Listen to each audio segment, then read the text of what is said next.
Chris, and I play for Motionless and White. Okay. So, the album, Creatures, I want to ask, like, this one's been so successful. You think you can top it at the next one? Certainly hoping to. The next record, we're definitely going to try some new things that we didn't do on Creatures. I mean, we're shooting obviously for it to be bigger and better and whatnot. So, I mean, I think we'll get it. Yeah, I think so. How's the tour going? This tour has been surprisingly awesome. Like, we weren't really sure what to expect because, you know, we're the oddball on the tour. But, well, I guess not exactly. Trying to Live's kind of the oddball on the tour. But, I mean, for what we expected, it's way better. Like, shit's going awesome. Like, the crowds every night are, it's really funny. He knew we were doing this, but he still opened the door. Yeah, the crowd's been great. Just the whole tour's been awesome so far. Awesome. Who's your biggest influence? As far as like a band, you mean? Yeah, or artist.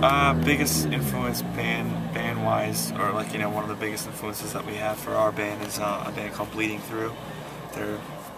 I mean, I won't really go into it, but they're definitely our biggest. How long have you been doing what you do now? I mean, I've been in bands and whatnot for a long time, just like throughout high school and stuff. As far as this band, me and Angelo are the only original members left. We've been playing together for a couple of years, like 4 or 5 years, but this band as it is now, maybe like 3 years. How do you deal with like the haters and people that just judge for, you know, I guess the makeup and stuff? Yeah, I just stopped caring. I mean, it used to get to me, but at this point, I mean, after hearing it for so long and going through the same shit over and over and over, it's just like, you laugh at it.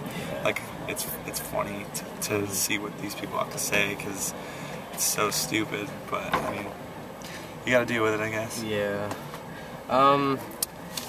The newer video, what's that about? It's basically, I mean, it's kind of like a 3-part thing. The song itself, like the lyrics are kind of like a 2-part song, and the video is part 3 of the whole thing of what that song is supposed to mean.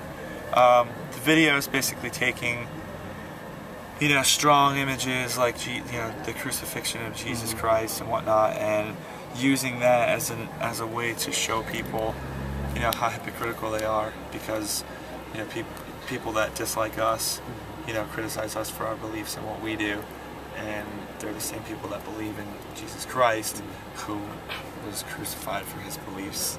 And, you know, it's kind of just a way to parallel the reality of today and, you know, that time period, and show how hypocritical people are, and just kind of put a mirror up to them. Yeah. Do you ever get to like hang out with any of the other bands, like, or hear their music live, like when you're on tour and stuff? Yeah. Some bands don't really hang out that much. Some bands are really awesome, and they just, I mean, we've gotten along with some bands. We don't get along with others. It's just the way it is. I mean, on this tour, everybody hangs out. Everybody's cool. And like one last question. What's your favorite song you guys written? I'd probably say Puppets. Just, I mean, for me personally, just because it's more of like my favorite style of music, like they're really fast, really heavy, and just like the lyrics are really, really personal to me. So I would say that, or Scissorhands. I mean, I like all the songs, but Puppets for sure.